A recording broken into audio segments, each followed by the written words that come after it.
Greetings and welcome there, academic proletariat, to this episode of the Fireside Chats with Mr. Olson, where we will be talking about Thomas Jefferson, everyone's favorite president, especially in the wake of the summer of 2020. All right, so before we decide to tear down the Jefferson statue, let's first just give a little bit of historical context. So, just to remind you of this sort of era that we're in, here are the first 5 presidential administrations. George Washington comes first, and he reigns from 1789 to 1797. Then John Adams with a measly one-term presidency from 1797 to 1801. And then, in perhaps what is John Adams' best decision ever, he willingly gives up power, oversees a peaceful transition to Thomas Jefferson, who reigns in the office from 1801 to 1809. He's followed up by his Democratic Republican buddy and fellow founding father James Madison from 1809 to 1817, and that culminates in James Monroe,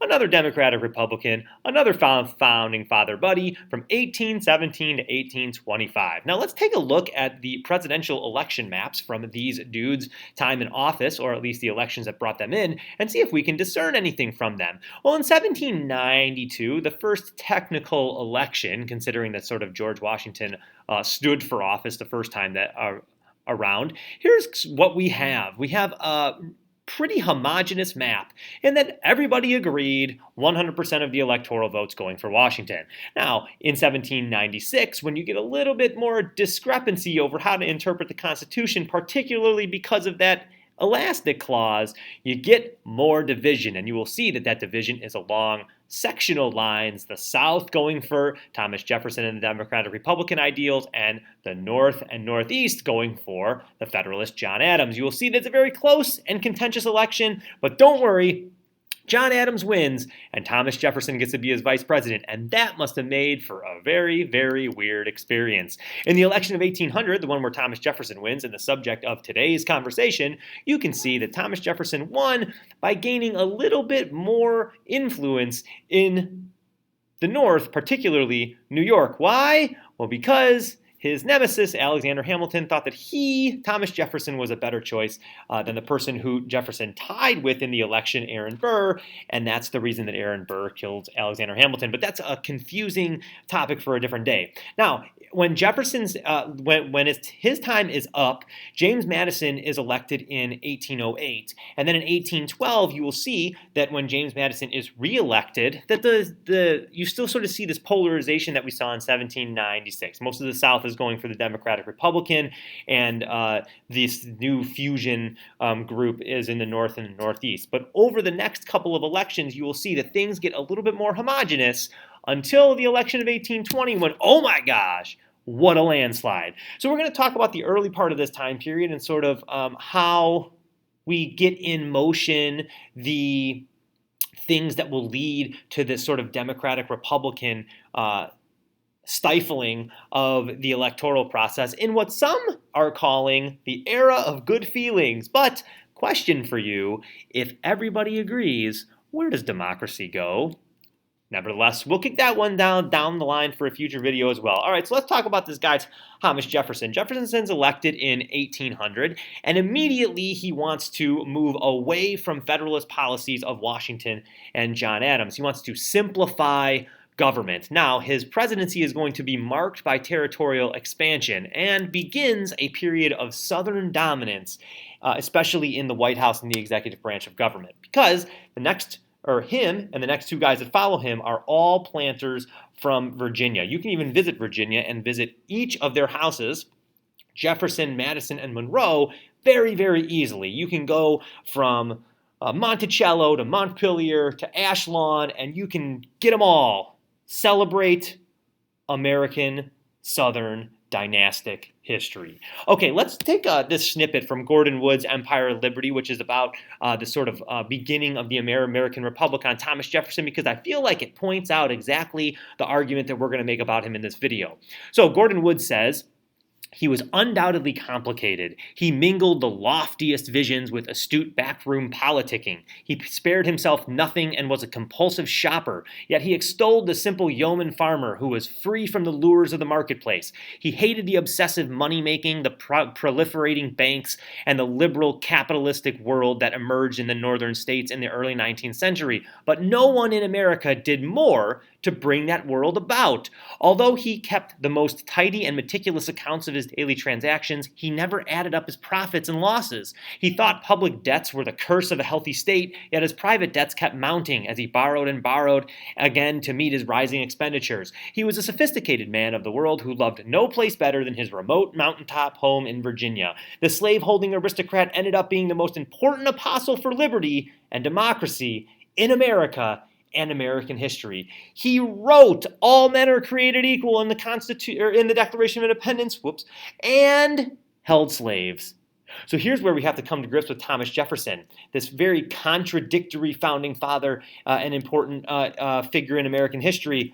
Is he a demigod, as many on the contemporary political right often revere him, or is he, as this contemporary political cartoon says, a philosophic cock? Well, let's go ahead and figure that out as we talk about him. So as we said, Jefferson's commitments were all things Democratic Republican. He did not agree particularly with the Federalists and particularly with Alexander Hamilton's plans. He wanted a small government, smaller tax revenue, smaller navy, smaller army, power to the states, no, or I should say limited foreign trade, small local markets. Some people even say that Thomas Jefferson wanted to eliminate foreign trade altogether. You could do everything that you needed right here in America.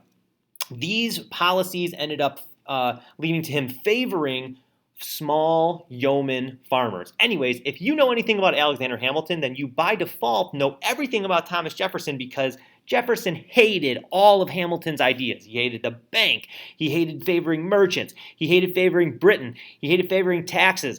Alexander Hamilton's 5-point plan: Thomas Jefferson will repeal all the parts except for the bank, which is kind of hard to repeal. But don't worry, James Madison is going to repeal the bank for him later on. All right, now let's talk about what Jefferson actually did.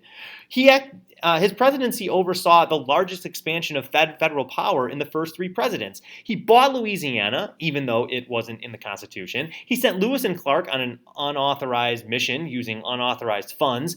He intervened with regard to foreign affairs when he took on the Marbury pirates off the coast of North Africa and the Mediterranean Sea because they were interfering with American shipping. And he shuts down the economy by passing the Embargo Act. Those things make the federal government bigger and more complex. They don't make it smaller and easier to understand.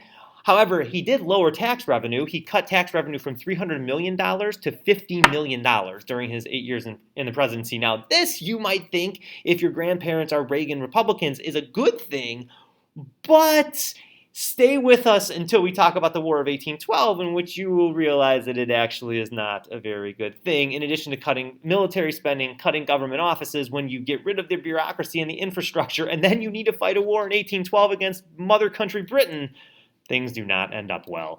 Let's talk first about this, probably the most important and most highlighted contradictory of the Jeffersonian presidency, and that would be Louisiana and the Purchase. So the Louisiana Purchase embodied this area of land right here, and ultimately he purchased it from France in 1803 for the tune of $15 million, which in today's money would be about $250 million, which means he got a good deal. Now, many people ask me about Louisiana and why it changes hands so often, so let's really quickly just run through that. So Louisiana was initially explored by the Spanish in the mid to late 16th century and then the early 1600s, but the Spanish didn't really settle there. Okay, so as a result of that, the French were able to easily come in via the St. Lawrence Gap, and settle along the Mississippi River with the Mississippi River Valley indigenous populations. Now, if you recall from earlier in your APUSH class, you might have talked about how the French were nicer to the Native Americans because all they needed to do was trap fur and then take it out. They didn't bulldoze the land to make tobacco plantations like the British did. So the French were actually there for quite a while and were able to settle. They also were able to bring in their Jesuit friends who are like really, really Catholic-y people to convert a bunch of the natives. Now, that aside, after the French and Indian War, which you might recall the French were humiliated in, they ceded the territory back to the Spanish because the Spanish had sided with the British during the war. So Spain holds it from about 1763 until about 1800, when little Spanish control or Spanish settlement really happens, because the Spanish were concerned with trying to find gold and their encomienda system in the American Southwest. What happens around the year 1800s that changes everything? Napoleon does. That's right. Napoleon, who screws everything up, is going to screw this up because he fights wars in Europe, takes over Spain, and as a result of that, claims Louisiana Territory for the French. Now, what eventually happens is the United States sends the Secretary of State over, and James Monroe orchestrates this deal with France to sell America the Louisiana Purchase for $15 million. Now, here's how it benefits the United States. Well, doubles the size, which is good, especially good for Thomas Jefferson, because Thomas Jefferson wants more Americans to have their own land. He thinks that if you can physically put your hands into the landscape, that will make you a better citizen. So more land equals more yeoman farmers equals more Thomas Jefferson support. It also provided a buffer zone because there were the Spanish living out there were Native Americans living out there, and now America had this area in between it and hostile peoples that might protect us in the long run. Little did Thomas Jefferson pay attention to the fact that the British were still occupying forts in the western part of the land east of the Mississippi River, so it didn't really matter. Anyways, that's for later on, I guess. Now, it increased the ability of America to capitalize on agriculture and furs, which of course was important to a new nation trying to make money. Most importantly, though, it gives the United States unbridled access to the Mississippi River and the port of New Orleans, which of course can allow Western farmers to ship their grain down the river, up the river, through the river, on the river, under the river, all about the river. Okay, now, is this a Jeffersonian contradiction? Isn't he supposed to be a small government man? Isn't he supposed to, get the government out of these affairs? He just bought Louisiana for $15 million. The country didn't have that kind of money. What did he have to do, you say? He had to use Alexander Hamilton's bank and Alexander Hamilton's plan of national debt to finance the purchase of Louisiana. So in the end, Hamilton, if he weren't dead from a bullet, could have had the last laugh in the long run. He was alive for this. I'm sure he was laughing. But nevertheless, Jefferson never really acknowledges that. He sort of just ignores it, like good politicians do, ignores the problem. All right. Now, what to do when you have the territory? Well, why not use some not unaccounted for, what am I looking for here? Unpurposed funds that were allocated by Congress to send two explorers, Lewis and Clark, out to explore the area. Sounds wonderful, right? The best thing that came from this not only is Sacagawea, but also the fact that Lewis and Clark brought back two bear cubs that Thomas Jefferson kept on the lawn of the White House because he was such a wilderness man. Now, more hilariously, and really not good for Thomas Jefferson, was the fact that in 1807, he is going to pass the Embargo Act, which stops all trade with foreign nations. Now, prior to this, Britain had been especially rotten to American merchant ships on the high seas. What Britain would do is they would say, if you were born in the colonies when they were colonies, then you're a British subject. You're not a British citizen, but a subject, meaning they could put you into their navy, which they sometimes did. But oftentimes they would just kind of harass and make life difficult for American ships. So Thomas Jefferson says, fine, you want to be mean to my ships? Well, I'm not going to play anymore, and I'm going to go home.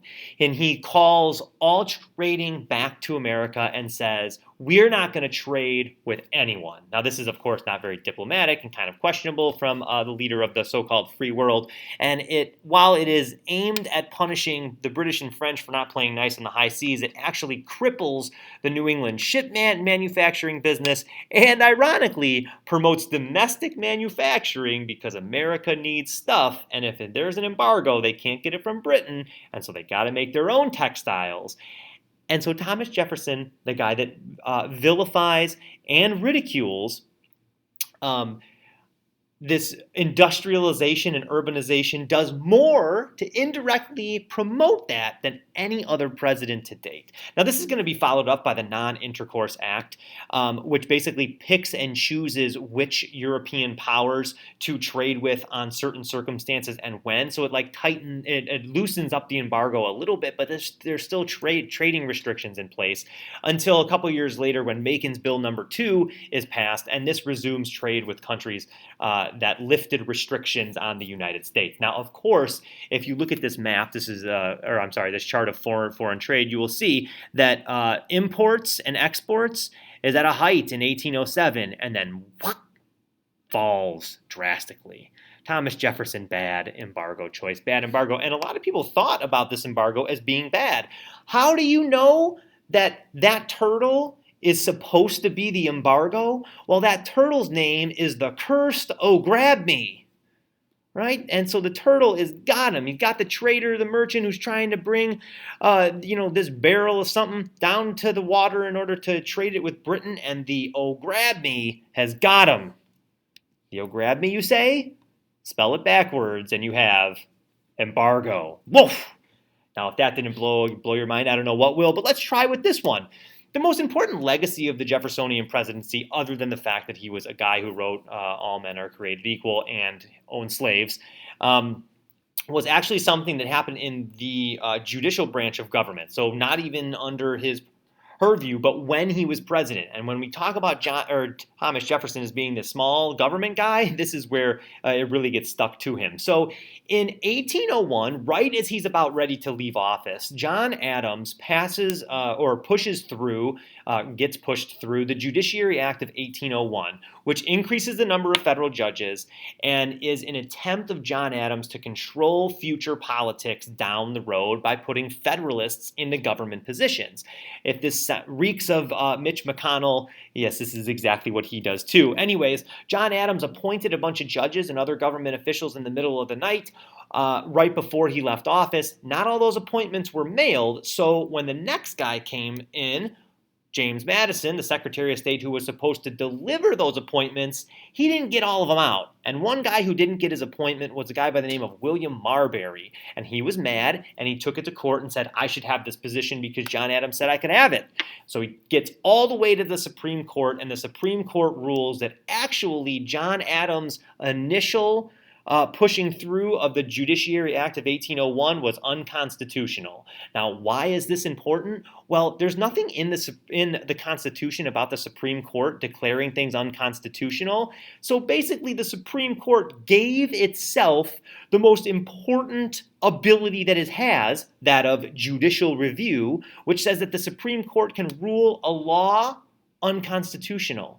The Constitution just says that the Supreme Court can interpret the laws and can check the power of the President and Congress in terms of laws that they make, but it does not explicitly say anything about them being able to declare laws unconstitutional. So when they do it, they basically write something into the Constitution that wasn't even there, which prompts me to ask you, if you ever hear someone talking about so-called originalism or interpreting the Constitution as it is read, and that person is also a Supreme Court justice or somebody being nominated to the Supreme Court, you have to ask them, what are you going to be doing on the Supreme Court? And if they say declaring laws unconstitutional, you tell them that's not in the Constitution. Anyways, that's going to bring our talk of Thomas Jefferson to a close. But let me just remind you that a man who took a slave mistress, Sally Hemings, pictured here, to France with him for a while, indicates not only that he was a little bit hypocritical in terms of his all men are created equal thing, but there might have also been an aspect of Sally Hemings that liked hanging out with Thomas Jefferson too. And for that, I point to Annette Gordon Reed's fantastic book, The Hemingses of Monticello, which will talk more about how Sally Hemings was a person, not just a pawn in Thomas Jefferson's scheme. Anyways, I'm going to let you decide where Thomas Jefferson stands on the spectrum of hypocrisy. Until next time, see ya.